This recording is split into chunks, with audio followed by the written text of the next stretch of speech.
하루는 내가 목욕탕을 갔어요. 딱 빨개 벗고 탕 안에 딱 들어갔어요. 탕 안에 들어갔는데 온탕에 중년의 남자가 한 5명 있었어요. 근데 갑자기 그 정가운데 있던 남자가 나를 보더니 갑자기 일어나더니 신부님 오셨느냐고. 인사를 하는 거예요. 자세히 보니까 광명시 시장님이야. 시장님이 국장님들을 데리고 목욕탕을 온 거예요. 온천을 딱 왔는데 날 보더니 그 시장님이 일어나서 인사를 한 거야. 국장들이 이해가 안 가는 거야. 광명시에서는 누가 최고야? 시장님이 최고인데 저 사람 저 누구냐? 저 해와 같이 찬란하고 달과 같이 아름다운 저 사람 저거 누구냐 이거야. 아니 우리 시장님이 일어나서 인사할 정도는 보통 사람은 아니라는 거지. 그 28의 젊은 나이에 시장님이 인사하고 국회의원들이 인사하면요. 처음에는 부담스럽다가 한두 번 받기 시작하면요. 내가 목이 뻣뻣해지기 시작해. 슬슬 기부수를 하기 시작하는 거야.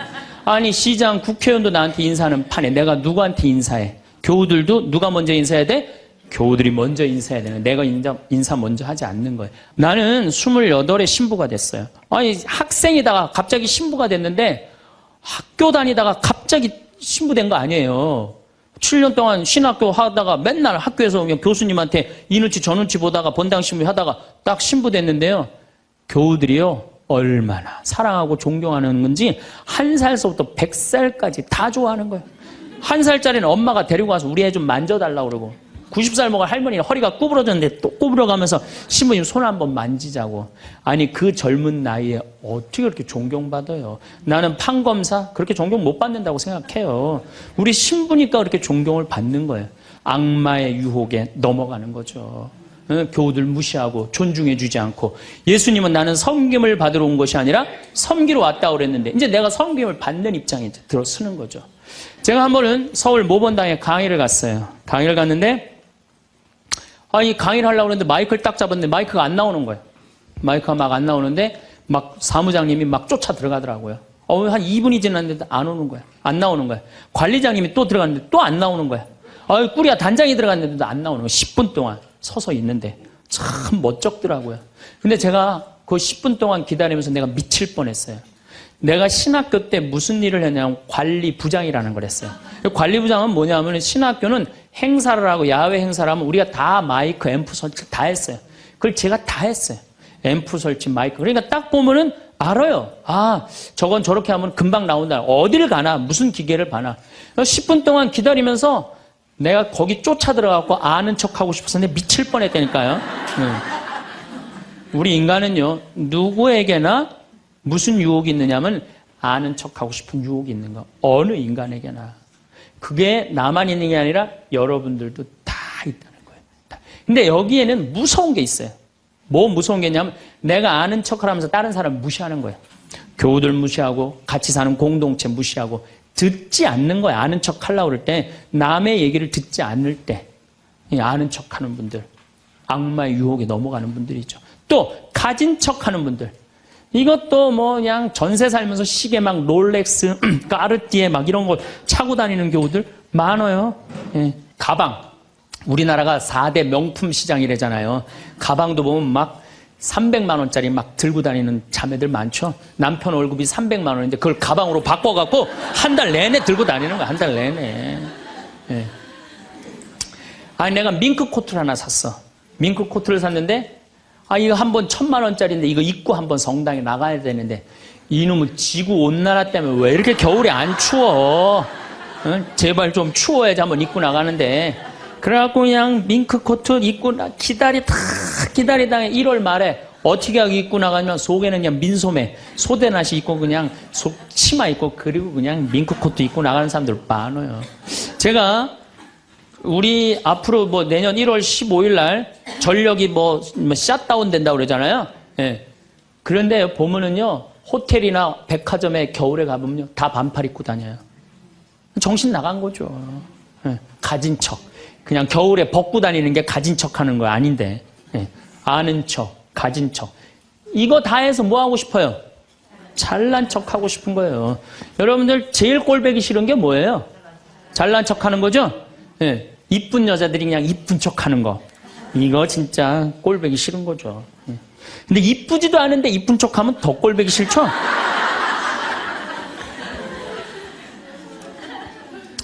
저도 이 잘난 척 하는데 만만치 않아요. 저도 만만치 않아요. 제가 수영을 참 좋아해요. 수영을 참 좋아해갖고 제가 수영장 25m 풀 40바퀴 한 번도 안 쉬고 한 번에 돌아요. 이 정도면 이렇게 감탄해주면 내가 기분이 너무 좋아요. 잘난 척 하는데 동참해주는 거 아니야. 네.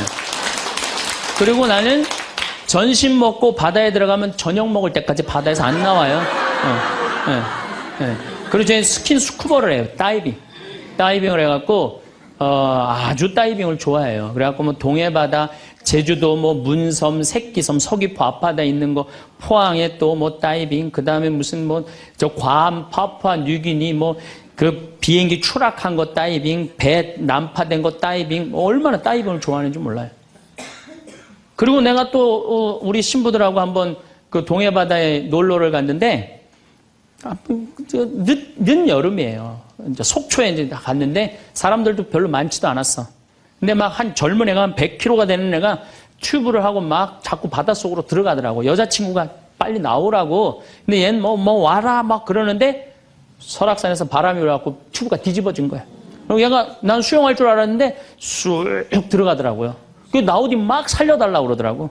또 쑥 들어가는데 또 아무도 안 가더라고. 그래도 뭐 어떻게 해. 신부인데.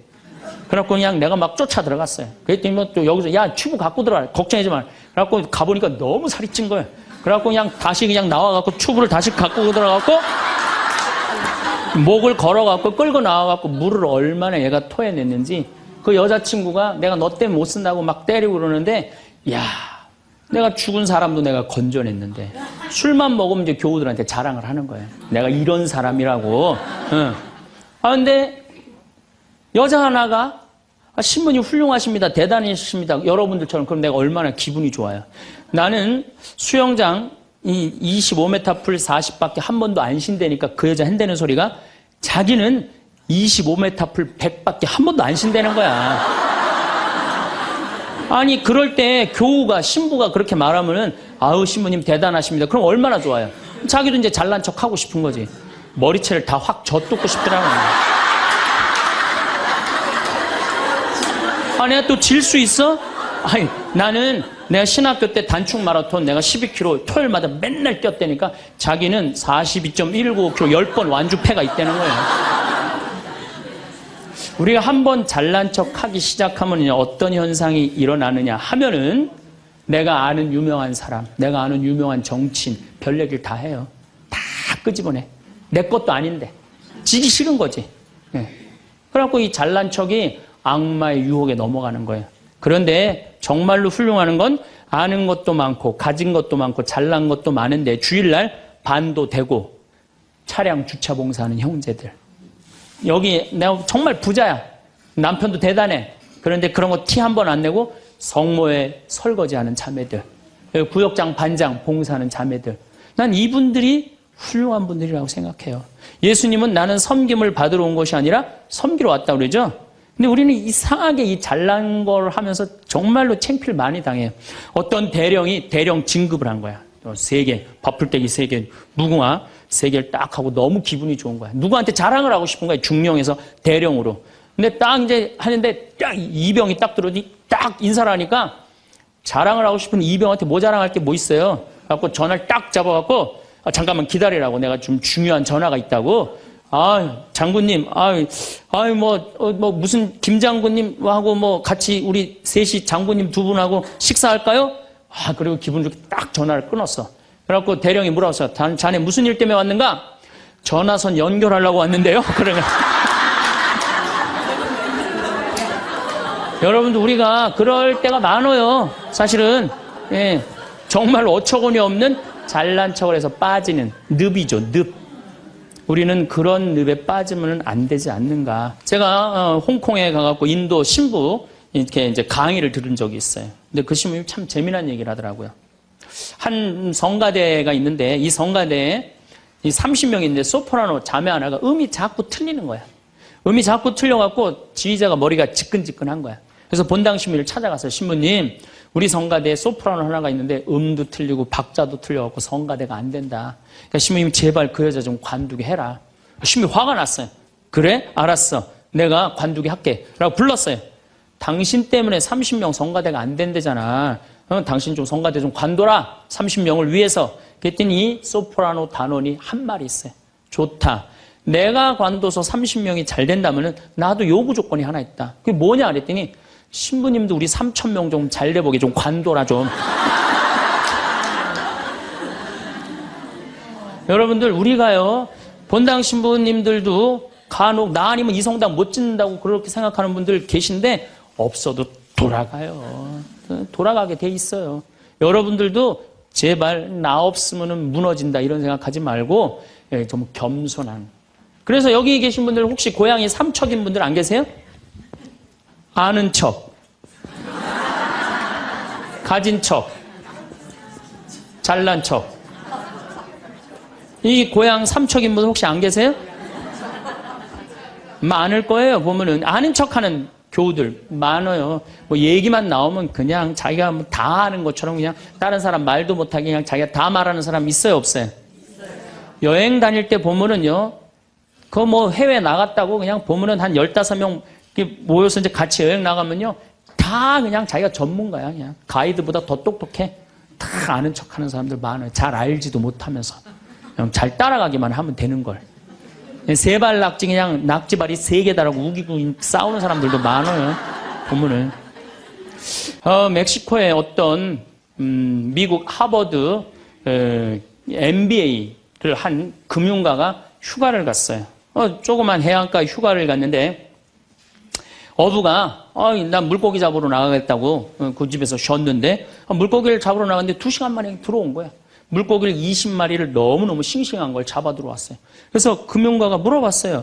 당신 뭐 벌써 들어왔느냐고. 그랬더니 그 어부 하는 말이 나는 20마리면 된다고. 나 왜 이렇게 일찍 들어왔냐고 그러니까 나 애들하고 놀고 마누라하고 음식 차려서 먹고 낮잠 자고 저녁에는 저기 뭐 식당에 가갖고 데큘라 한잔하고 기타 치고 놀으려고 난 왔다고. 그랬더니 이 MBA 한 금융가가 그 어부를 한심하게 쳐다보면서 이렇게 말을 합니다. 당신 왜 그러고 사냐? 당신 지금 2시간에 그렇게 20마리 잡으면 8시간 일하면은 아니 뭐 거의 뭐 100마리, 200마리 잡을 수 있는데 그거 잡아갖고 배를 한 척 더 큰 걸 사라. 그래갖고 조금만 일을 열심히 하면은 5척을 살 수 있다. 그래갖고 그거 5척을 사갖고 큰 배를 사라. 배를 사갖고 당신 기술이 좋으니까 이 통조림 회사를 해라. 통조림 회사를 해갖고 이 회사를 막 물건을 팔아라. 그래갖고 여기서 살지 말고 맨하탄에 가라. 뉴욕. 맨하탄에 오면 내가 다 코치를 해줄 테니까 그 맨하탄에서 그 다 꾸민 거를 주식을 딱 팔아갖고 백만장자가 돼서 다시 와서 당신 행복하게 살면 되지. 왜 이 20마리 겨우 잡고 들어오느냐고. 그랬더니 어부가 물어봤어요. 그렇게 내가 백만장자가 돌아와서 여기 돌아와갖고 내가 쉴 수 있는데 걸리는 시간이 얼마가 걸리느냐 그랬더니 한 30년 정도 걸릴 것 같다고. 그랬더니 어부가 기가 막힌 말을 하죠. 난 지금 그러고 있는데 내가 뭐하러 30년 동안 고생을 해야 되느냐 이거예요.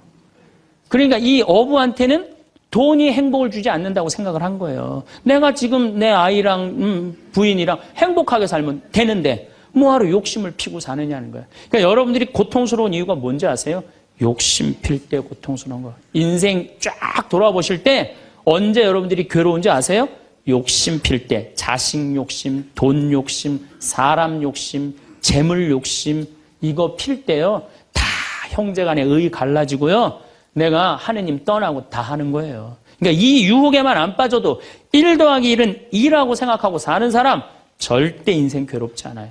여러분들 마음 안에 지금 내가 이게 수지에 지금 수지 이거 그냥 계속 막 뭐 광교 신도시도 들어오고 도로도 빵빵 뚫려서 이게 이제 5억짜리가 10억 될 거야. 아직 뛰지도 않았는데 머릿속에 이미 5억이 더 벌린 거야. 그때부터 괴로운 거예요. 그때부터. 1 더하기 1은 2지. 1 더하기 1은 10이 절대 아니다. 남은 인생 여러분들 허튼 욕심 피지 마세요. 그럼 악마가 못 따라온다는 얘기죠. 이게 안 되니까 악마가 이번에는 예수님을 높은 산에 데리고 가요. 이스라엘에 가보면은 40일 단식하시고 난 다음에 높은 산이라고 그러는 건 예리고가 내려다 보이는 산이에요. 예리고가요, 6,000년 된 도시예요. 사막인데 그냥 막 물이 펑펑펑펑 솟아나와요. 그래갖고 그냥 사람이 정말로 살기 좋은 데예요. 그 예리고라는 도시를 보여주면서 당신이 나한테 절을 한다면 내가 당신한테 권세와 영광을 주겠다고 그래. 근데 우리가 놀랍게도 돈 욕심보다 더 무서운 욕심이 뭐냐면 권세와 영광이에요. 여러분들 여기 지금 권세와 영광 여러분들 피세요 안 피세요? 여기 있는 분들. 돈 없는 사람도요 자존심 상하면 기분 나빠요. 그렇죠? 여러분들 부부 사이에서도 권세와 영광 필 것 같아 안 필 것 같아요?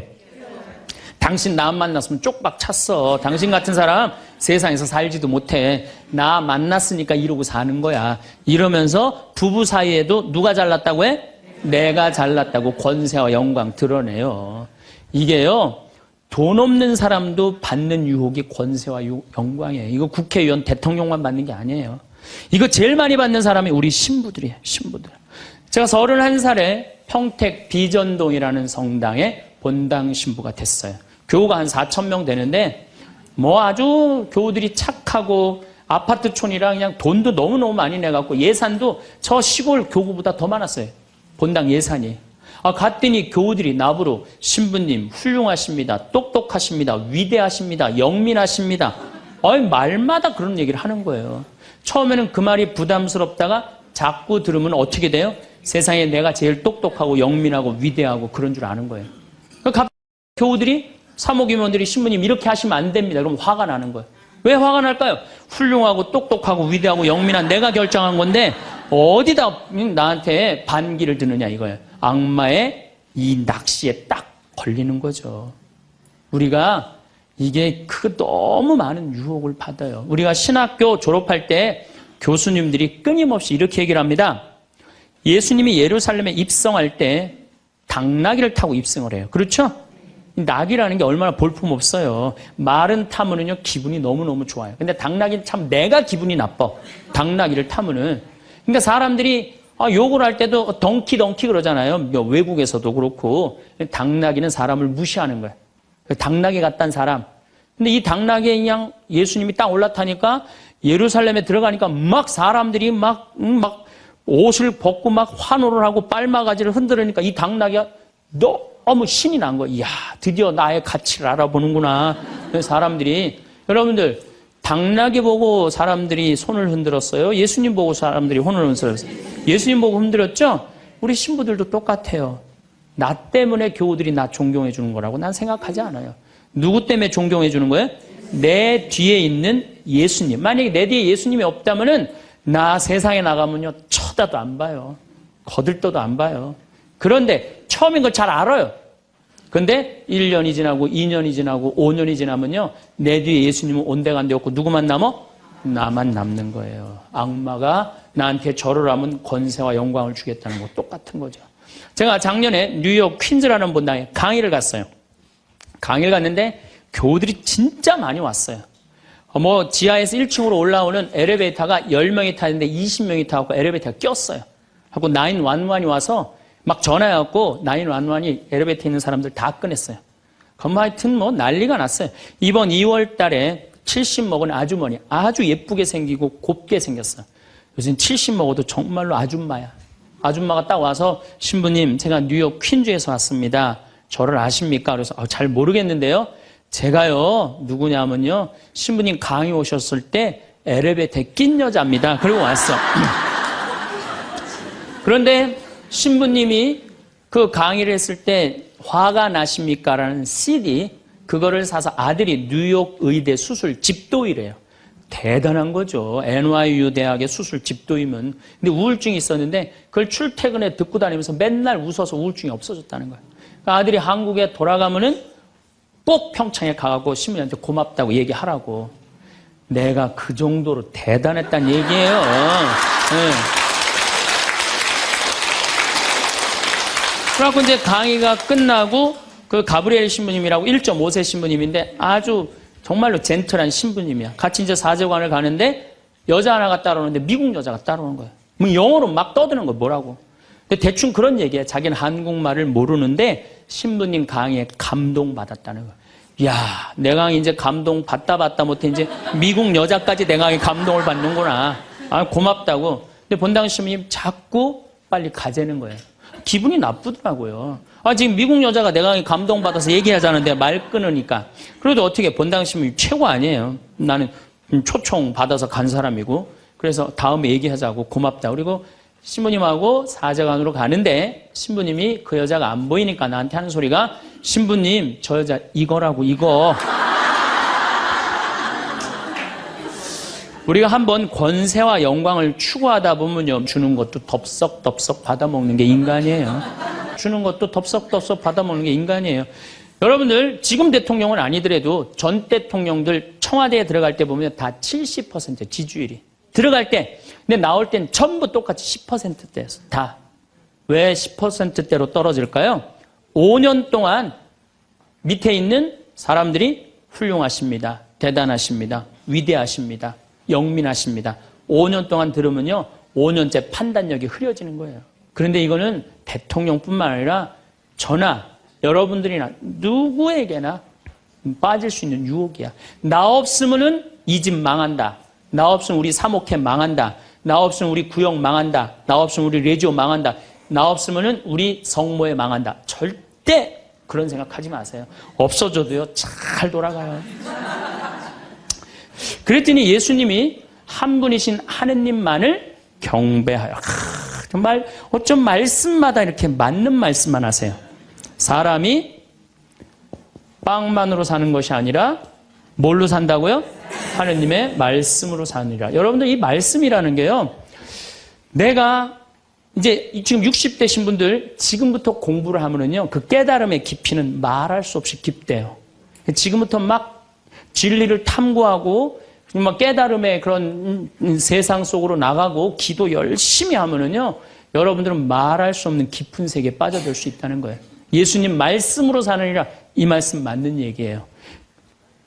돌더러 빵이 되라고 그러는 거. 나한테 절을 하면 뭘 준다고? 권세와 영광을 준다고 그러니까 뭐라 그래? 한 분이신 하느님만을 경배하라. 여러분들 성당에 나와갖고요, 하느님 경배 안 하고 자기 경배하라고 그러는 분들 많아요. 제가 좀 죄송한 얘기지만은 본당 전국 우리나라 본당 얼마나 만에 강의를 다니겠어요. 1년에 300회를 강의를 다니니까. 근데 가보면은 정말로 당황스러운 사목회장님들이 있어요. 어떤 사목회장님들이 있느냐면 꼭 본당 신부 옆에 꼭 차를 세워놔. 근데 그 사목회장님 참 벤치야. 근데 본당 신부 참 보면 무슨 아반떼 이런 거 시골 같은 데 가보면은 나는 정말로 좀 그렇더라고요. 아니 벤츠를 좀 총회장이면은 벤츠를 세워줄 때면 신부님은 그랜저는 사주고 벤츠를 세워줄 거 아니야. 나 총회장이고 벤츠 있다 이거야. 근데 더 기가 막힌 거는 어떤 경우냐면 그 사목회장님 이런 말하는 분들 많이 있어요. 내가 이 성당 졌다고. 이런 분들 많아요. 이제 완전히 아무것도 안 보이는 거지. 예, 자기가 누군지 모르는 거죠. 이런 유혹에 빠지는 분들 참 많아요. 성당에 여러분들 뭐하러 나오는 거야? 하느님 경배하려고 나오는 거예요. 하느님 섬기려고 나오는 거지, 나 잘난 척 하려고, 나 아는 척 하려고 성당 나오는 거 아니라는 거죠. 그래서 이 유혹에 여러분들 빠지시면은 절대 안 된다. 자, 그랬더니 악마가 이번에는 예수님 어디로 악마가 데리고 가느냐면 예루살렘 성전 꼭대기에 데리고 올라와요. 당신이 하느님의 아들이거든 뛰어내려 보시오. 하느님의 아들이거든 뛰어내려. 시험하는 거, 시험. 그런데 놀랍게도 돈에 대한 유혹보다, 권세와 영광에 대한 유혹보다 더 많이 받는 유혹이 신앙의 시험이에요. 신앙의 시험.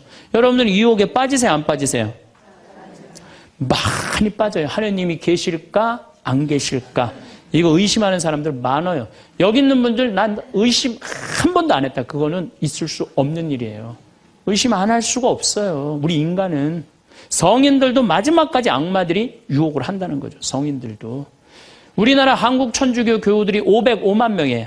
505만 명인데 어때? 주일날 미사 참여 125만 명밖에 안 나와요. 그럼 380만 명은 뭐야? 유혹에 빠진 거예요. 유혹에 빠져갖고 성당에 안 나오는 거예요. 여러분들도 집안에 유혹에 빠져서 성당 안 나오는 사람도 있어요, 없어요? 있어요. 이 유혹에 안 빠지려면 우리는 항상 깨어서 기도해야 돼. 항상 깨어서.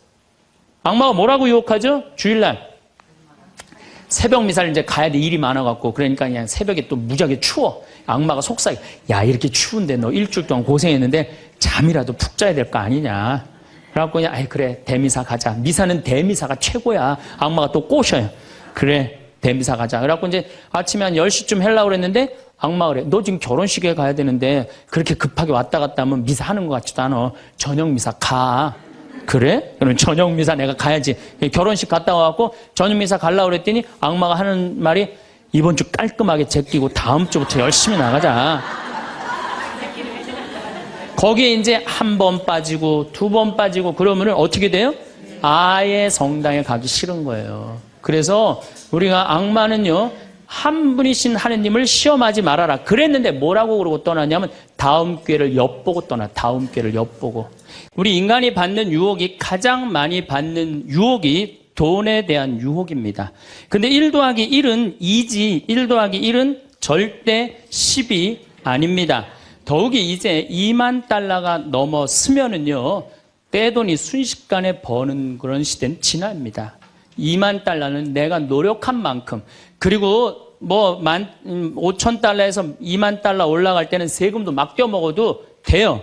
2만 달러가 넘어가면 투명한 시대가 되기 때문에 세금도 못 떼어먹어요. 이제는 어떻게 하는 사람이 이 세상에서 제일 속 편하냐면은 법대로 사는 사람이에요. 1 더하기 1은 2라고 생각하고 특별하게 내가 노력한 만큼의 성과를 얻는다고 생각하는 사람은요, 절대 악마한테 유혹받지 않습니다. 또 돌도로 빵이 되라고 그러는 거나 돌머리도로 서울대학 들어가려는 거나 똑같은 거다. 여러분들, 서울대학 들어간다고 행복한 건 절대 아니다.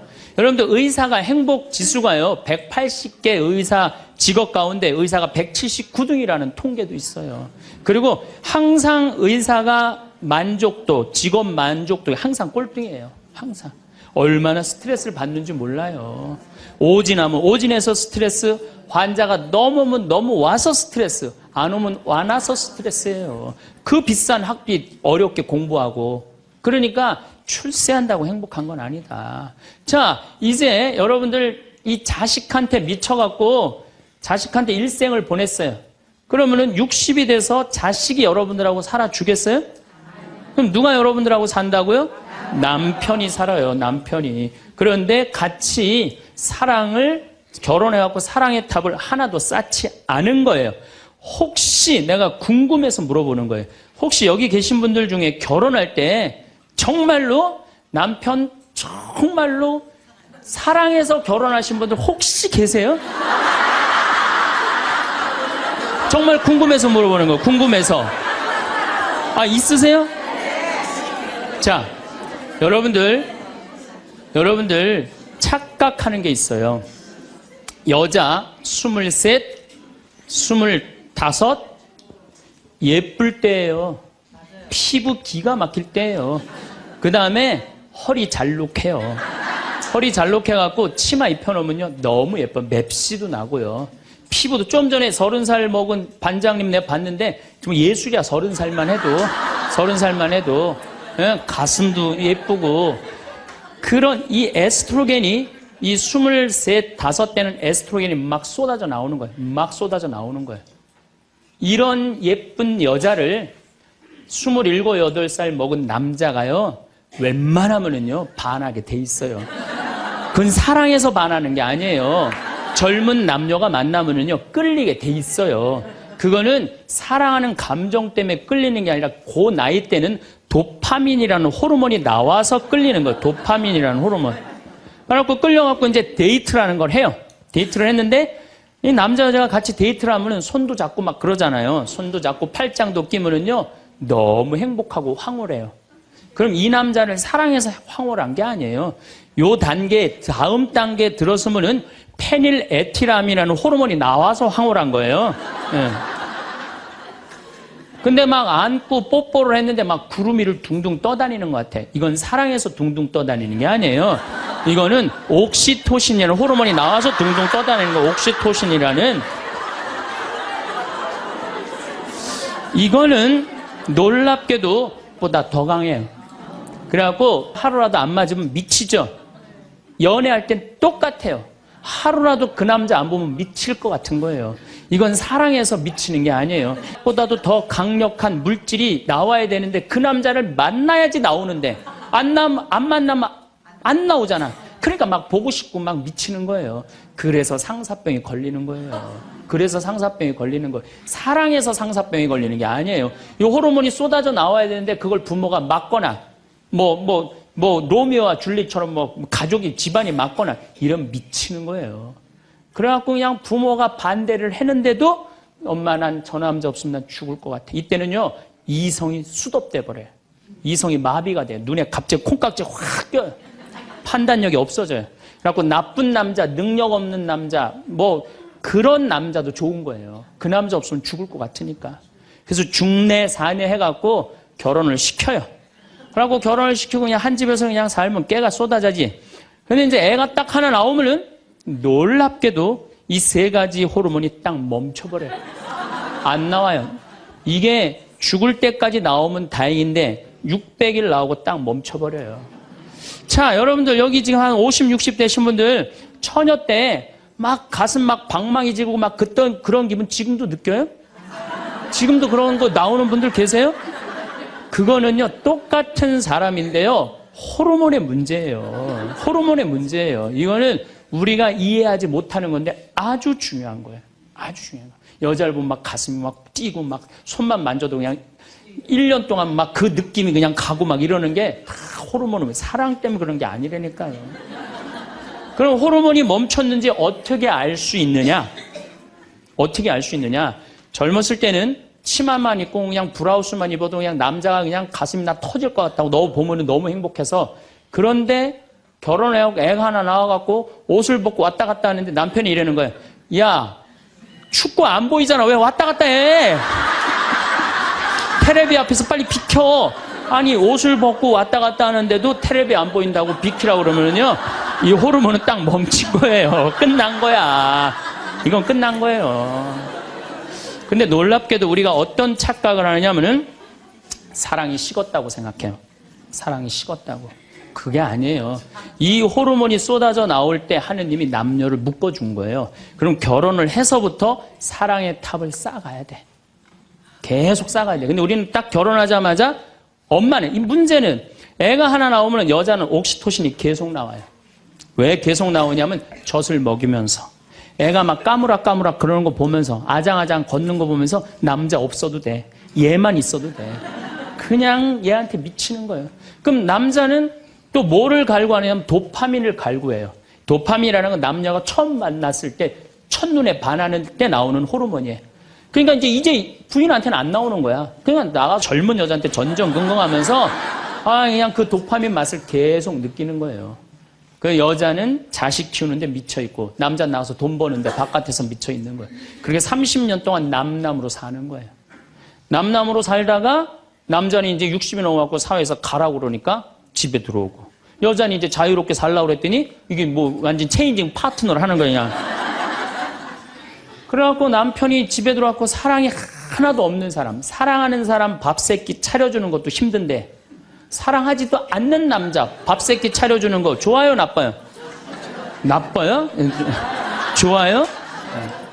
이 자기는 손이 없어, 발이 없어. 손 하나 까딱 안 하고 밥 세끼 차려내라 뭐라 그러면서 차려줘요, 부엌에서. 삼식이. 이 뒷말은 내가 안 하겠어요. 방송에 나가갖고 밥 세끼 차려달란다고. 두 끼 차려달라면 뭐라 그래? 두 식이 그냥 밥 세끼 차려달라고. 그런데 옥시토신이 계속 나오는 부부들이 있어요. 결혼하고부터 같이 여행도 다니고 포장마차도 가고 산책도 다니고 서로 그냥 위해주고 이런 부부들은 60이 되면은요 남편이 이런 생각이 든대요. 나한테 시집 와줘갖고 애 낳아주고 살림 살아주고 너무 고맙다. 만지기만 해도 너무너무 행복하대요. 그런 사람들은 계속 옥시토신이 나온대요. 여자도 마찬가지래요. 여자도 내가 이 험난한 세상에 저 남자 만나서 저 남자가 바람막이 다 대주고 내가 좀 행복하게 살았다. 보면 너무너무 고마운 거야. 이 두 부부는 60이 넘어도요 서로 만지기만 해도 행복하다는 거예요. 옥시토신이 나오는 부부들은요 여보 남편이 그런데요. 여보 나 내일 산에 갈 거거든. 아침 점심은 내가 알아서 먹을 테니까 당신 애들도 없는데 걱정하지 말고 당신 푹 쉬었다가 나 저녁만 해줘. 이러면요 이때부터는 남편을 부르는 용어가 달라져요. 님자를 붙여줘요. 우리 집 일식님은 한 끼밖에 안 드신다고. 얼마나 고마워하는지 몰라요. 그런데 남편이 밥을 한 끼도 안 먹는다, 집에서. 이건 너무 고마운 거예요. 여러분들, 우리 어머니 아버지가 결혼 63주년이 됐어요. 60년 때 어머니가 이러셨어요. 나 60년 동안 밥 해먹는 건 지겹다고. 그랬더니 아버지, 내가 직접 들었어요. 아버지 하시는 말씀이 60년 동안 밥하는 거 했었지. 이제부터 내가 해서 먹을게. 그래서 우리 아버지가 해서 드세요.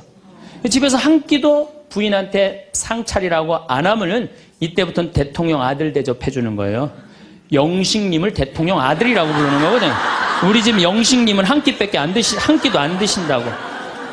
그런데 이 남편이 밥 세 끼 차려달라는 것도 모자라서 간식을 내놓으라고 그러네. 그럼 뭐라 그래? 간나이. 간식 차려내란다고. 그런데 간식을 종종 차려내라고 그러네. 그럼 뭐라 그래? 종간나이.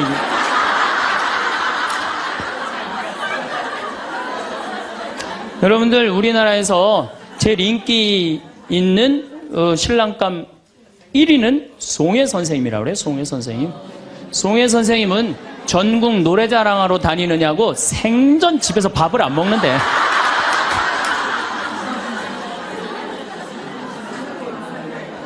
자, 여러분들, 사랑 없는 남편이랑 60이 넘어갔고 40년, 50년 한 집에서 산다.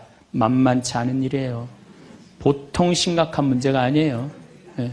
그런데 우리는 60이 넘어서도 누구한테 미쳐있느냐면 아직도 정신 못 차려. 자식한테 미쳐있어요. 일본은 60이 넘어서 자식들 생활비 대주는 비율이 8%예요. 홍콩은 60이 넘어서 자식들 생활비 대주는 게 11%예요. 우리나라는 60이 넘어서 자식들 생활비 대주는 비율이 83%예요. 자식한테 미쳐있는 거예요. 원숭이가 바나나를 못 나서 자기 목숨을 잃어버리듯이 대한민국 60대 할머니, 할아버지들은, 특히 할머니들은 누굴 못 낳아? 자식을 못 낳아서 본인의 인생을 다 망치는 거예요. 나머지 50년, 60년 인생을 다 망치는 거예요. 남편도 없고 자기도 없는 거예요. 우리나라 노인들은 행복이 하나도 없는 거예요. 자식한테 미쳐갖고. 자, 이제 60부터, 지금 태어나면서부터 아인슈타인부터 지금 시작을 했어요. 아인슈타인부터 시작해갖고, 뭐, 천재부터 시작해갖고, 이제 점점 꿈이 망가지고, 결혼해갖고 자식한테 미쳐있다가 60이 넘어서면요, 60이 넘으면요, 여자한테는요, 몸에 에스트로겐이 안 나와요. 몸에서 뭐가 나오냐면 테스토스테론이 나와요. 남성 호르몬이 나와. 그러니까 60 넘은 할머니들 보면 여자 같은 할머니 하나도 없어요. 전부 깡패 같은 할머니밖에, 깡패 같은 할머니. 내가 얼마 전에 부산에를 갔는데 택시를 탔어요. 근데 택시 기사님이 머리가 하얗신 분이야. 머리가 하얀데 내가 택시를 딱 탔는데, 아유, 손님, 장가 갔냐? 그래서, 난 장가 안 갔다고 그랬더니, 아유, 장가 안 가길 잘했다는 거예요. 그래서 무슨 소리냐 그러니까 내가 이제 환갑이 넘었는데 우리 마누라가 자식들이 전부 다 뭐 서울에 뭐 연대 나오고 그래갖고 안양에 가서 산다는 거예요. 안양에 가서 사는데 마누라는 침대를 좋아하고 자기 맨바닥이 좋대요. 그래서 잘 때 부인은 같이 텔레비를 보고 잘 때는 딸 방에 가서 잔다는 거예요. 근데 이놈은 마누라가 방에 딱 텔레비를 보러 이제 자기 끝나고 자기 방에 갈 때 꼭 자기를 향해서 방구를 끼고 간다는 거, 방구를 끼고. 그래서 제발 방구 좀 끼지 말라고 그래도 들은 척도 안 한대요. 꼭 방구를 끼고 간다는 거예요. 너무너무 자존심이 상하네, 너무너무. 그러니까 60이 넘은 여자들은요, 여자 같은 여자가 없다는 거예요. 몸에 막 테스토스테론이 나오는 거야. 응. 할아버지들은 몸에서 테스토스테론이 안 나와. 에스트로겐이 나와. 조금만 말하면 막 울고, 슬픈 거 보면 막 울고 막. 할머니들은 생전 안 그러는데. 그러니까 이제 60 먹은 할머니랑 60 먹은 할아버지랑 부부싸움 하면은요, 할머니들은 안 져요. 72% 할머니들이 나는 늙은 남편 모시는 거 지겹다고 생각을 하니까 신경질이 나는 거예요.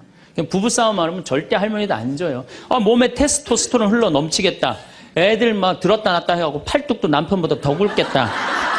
무서울 게 뭐 있어. 그래갖고 그냥 할아버지들하고 싸우는 거죠. 할아버지들이 할머니하고 싸워갖고 눈탱이가 밤탱이 돼갖고 이제 노인정에서 신세한탄 하는 거예요. 60 먹은 할아버지한테 물어봤어요. 형들이. 60, 70, 80, 90 먹은 할아버지들이 이제 네 할아버지가 할머니한테 맞아갖고 노인정에 앉아서 신세한탄하는 거예요. 형들이 물어봤어요. 야, 너는 왜 아침부터 노인정에 이렇게 철양 맞게 이렇게 앉아있냐? 눈탱이가 밤탱이가 돼서. 그랬더니 60 먹은 할아버지 하시는 말씀이 형들 말도 많아. 마누라 무서워서 도저히 한 집에서 못 살겠어. 왜? 그래서 아침에 국이 짜다고 투정을 좀 부렸더니 마누라 한대는 소리가 짜면 짠 대로 먹지 뭐 이렇게 말이 많으냐고 두들겨 패갖고 눈탱이가 밤탱이 됐다는 거예요. 아니 그러는 형은 왜 눈탱이 밤탱이 됐냐고 그러니까 이놈의 마누라가 해만 뜨면 가방을 여러분도 오늘 가방 들고 나왔죠. 해만 뜨면 가방을 들고 그냥 어딜 나가길래 나 밥 안 차려주고 어딜 그렇게 나가냐 그러니 내가 나가 돌아다니는데 당신 보태준 게 뭐 있느냐고 두들겨 패갖고 눈탱이 밤탱이 됐다는 거예요. 아 그러는 형은 왜 눈탱이 밤탱이 됐냐고 80 먹은 형한테 물어봤어요.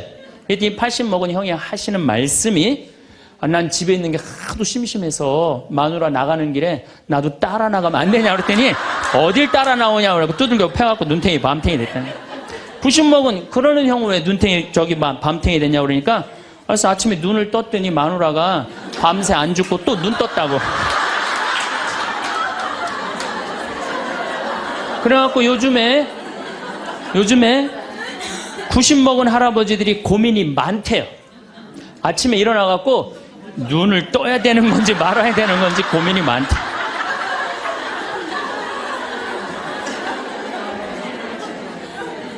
근데 문제는 여러분들은 자식들하고 살지 않습니다. 여러분들은 남편하고 삽니다. 그러면 제일 중요한 관계가 부부예요, 부부. 근데 우리는 세상에 돈 욕심, 자식 욕심 피느냐고 정말 중요한 걸 잊어먹고 사는 거예요. 정말 중요한 것. 부부간의 사랑을 잊어먹고 사는 거예요. 사람이 예수님이 이 악마가 돌더러 빵이 되라고 하니까 예수님이 기가 막힌 얘기를 해요. 사람은 빵만으로 사는 것이 아니라 하느님의 말씀으로 사느니라. 말씀이 없는 사람은요, 이 세상을 행복하게 살 수가 없어요. 마음 안에 진리가 없는 사람은요, 이 세상을 행복하게 살 수가 없어요. 여러분들 이 멀리까지 인천에서 서울에서 수원에서 여기 오신 이유는 말씀 들으려고 오신 거 아니에요? 그렇죠? 그럼 뭔가 답을 알고 살아가는 거, 뭔가 답을 알고. 오랜 세월을 살아오면서 우리는 많은 것들을 경험하고 배웠습니다. 어려운 시절도 있었고 기쁜 순간들도 있었습니다. 그 과정에서 자연스럽게 지혜도 쌓였고 나름의 삶의 철학도 생겼습니다. 하지만 때로는 이런 경험들이 우리를 교만하게 만들 수도 있습니다. 마치 세상의 모든 것을 다 아는 것처럼 느껴지기도 하고 젊은 사람들보다 자신이 더 낫다고 생각하기도 합니다. 그런데 가만히 생각해보면 정말 그럴까요? 우리가 살아온 시간이 길다고 해서 모든 것을 다 알고 있는 걸까요? 아니면 우리가 가진 것들이 많다고 해서 다른 사람들보다 더 가치 있는 존재일까요? 이런 질문들 앞에서 우리는 잠시 멈춰서서 자신을 돌아볼 필요가 있습니다. 진정한 삶의 지혜는 자신이 얼마나 부족한 존재인지를 깨닫는 데서 시작되기 때문입니다. 우리는 살아오면서 정말 많은 것들을 배웠습니다. 책을 통해서도 배웠고 직접 경험을 통해서도 배웠습니다. 그래서 누군가가 무언가에 대해 이야기할 때 벌써 알고 있는 내용이라고 생각하며 끼어들고 싶어집니다. 혹은 상대방의 말을 다 듣기도 전에 이미 답을 알고 있다는 듯한 표정을 짓기도 합니다. 하지만 정말 우리가 모든 것을 다 알고 있을까요? 세상은 매일 변하고 있고 새로운 것들이 계속 생겨나고 있습니다. 우리가 젊었을 때와는 완전히 다른 세상이 되었습니다. 기술도 발달했고 사람들의 생각도 많이 바뀌었습니다. 그런데 우리가 예전에 알고 있던 지식만으로 지금의 세상을 모두 이해할 수 있을까요? 더욱이 같은 경험을 했다고 해도 사람마다 느끼는 것이 다릅니다. 똑같은 일을 겪어도 어떤 사람은 절망하고 어떤 사람은 희망을 찾습니다. 그러니 우리의 경험이 다른 사람들에게도 똑같이 적용될 거라고 생각하는 것은 너무 성급한 판단일 수 있습니다. 진정으로 지혜로운 사람은 자신이 모르는 것이 훨씬 많다는 것을 인정하는 사람입니다. 젊은 사람들과 대화할 때도 마찬가지입니다.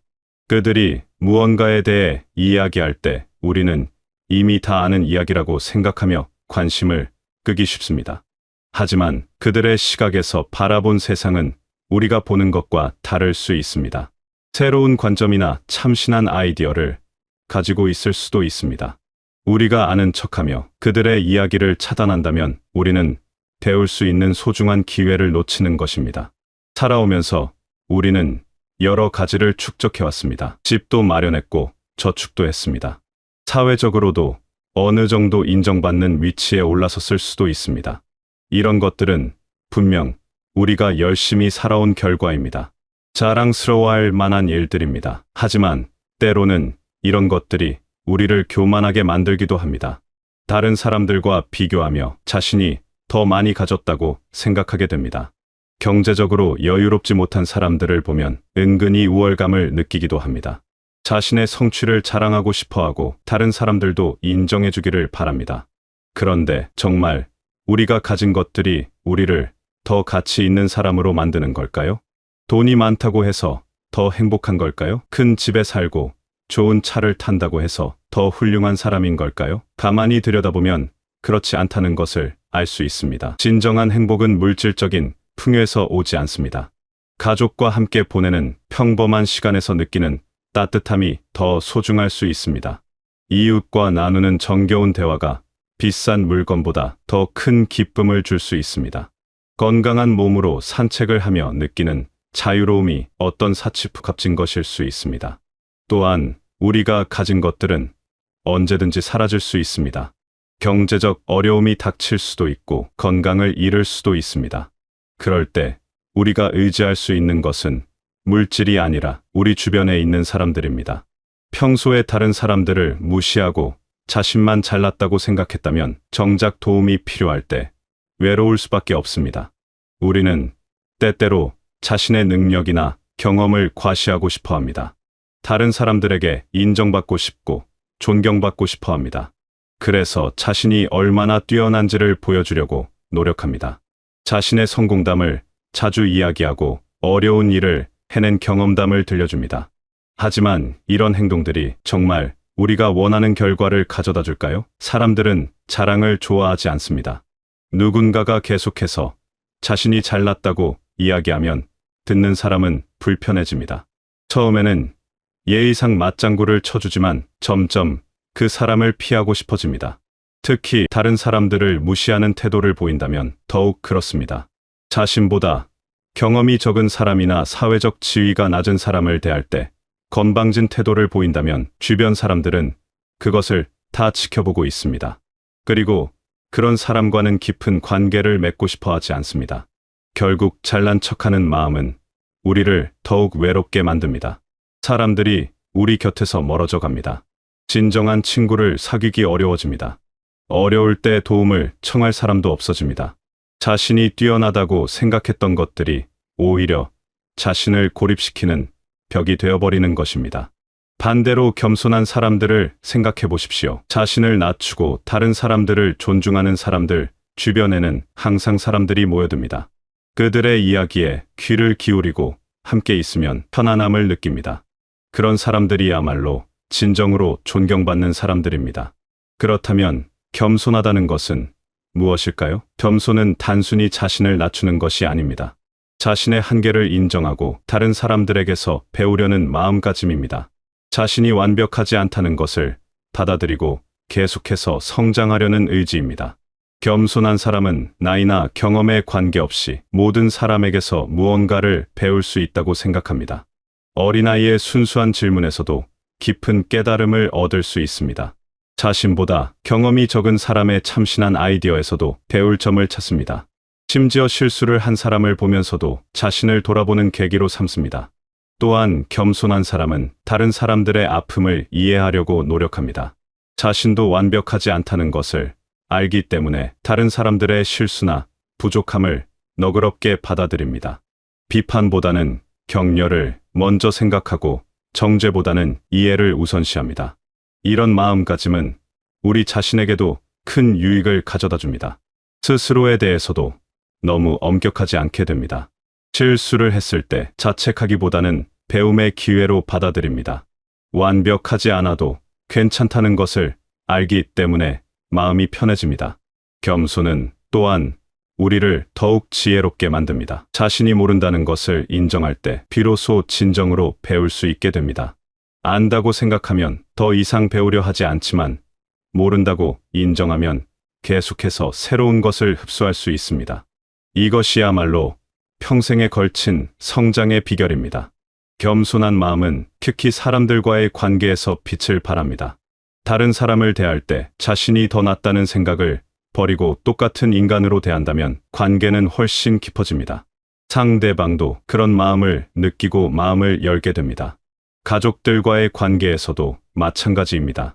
자녀들이나 손자녀들과 대화할 때 자신의 경험을 강요하기보다는 그들의 이야기를 들어주는 것이 더 중요합니다. 그들의 세대는 우리와는 다른 환경에서 살고 있고 다른 고민을 하고 있습니다. 우리의 기준으로 판단하기보다는 그들의 입장에서 이해하려고 노력해야 합니다. 이웃들과의 관계에서도 겸손한 마음이 필요합니다. 경제적 형편이 다르거나 사회적 배경이 다르다고 해서 차별하지 않는 것입니다.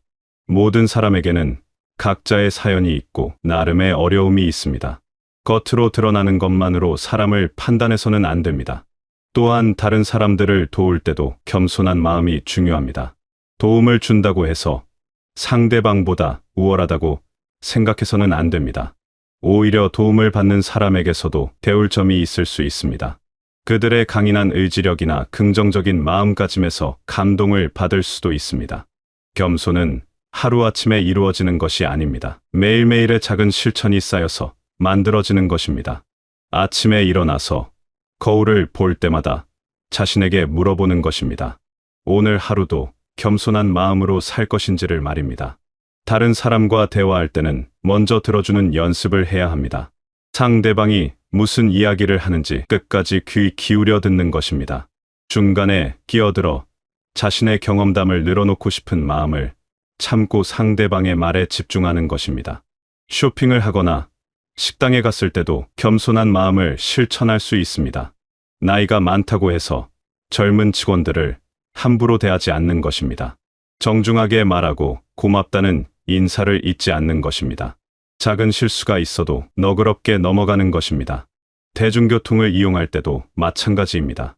자신이 연장자라고 해서 당연히 자리를 양보받아야 한다고 생각하지 않는 것입니다. 오히려 더 필요한 사람이 있다면 기꺼이 자리를 내어주는 것입니다. 이런 작은 배려가 모여서 아름다운 사회를 만들어가는 것입니다. 집에서도 겸손한 마음을 실천할 수 있습니다. 가족들에게 자신의 의견을 강요하지 않고 그들의 생각도 존중하는 것입니다. 자신이 항상 옳다고 생각하지 않고 때로는 잘못을 인정하고 사과하는 것입니다. 어떤 분들은 이렇게 생각할 수도 있습니다. 지금까지 살아온 방식을 바꾸기에는 너무 늦었다고 말입니다. 평생 동안 쌓인 습관을 고치기는 어렵다고 생각할 수도 있습니다.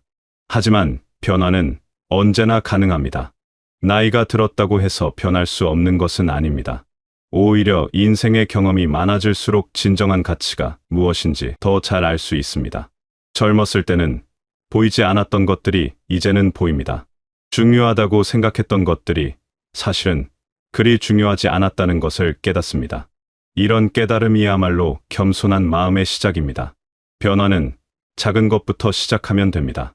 하루에 한 번이라도 다른 사람의 이야기를 끝까지 들어주는 것부터 시작할 수 있습니다. 누군가에게 고맙다는 인사를 더 자주 하는 것도 좋은 시작입니다. 자신의 실수를 인정하고 사과하는 것도 겸손의 실천입니다. 이런 작은 변화들이 쌓이면서 우리 자신도 달라지고 주변 사람들과의 관계도 달라집니다. 사람들이 우리를 다르게 보기 시작합니다.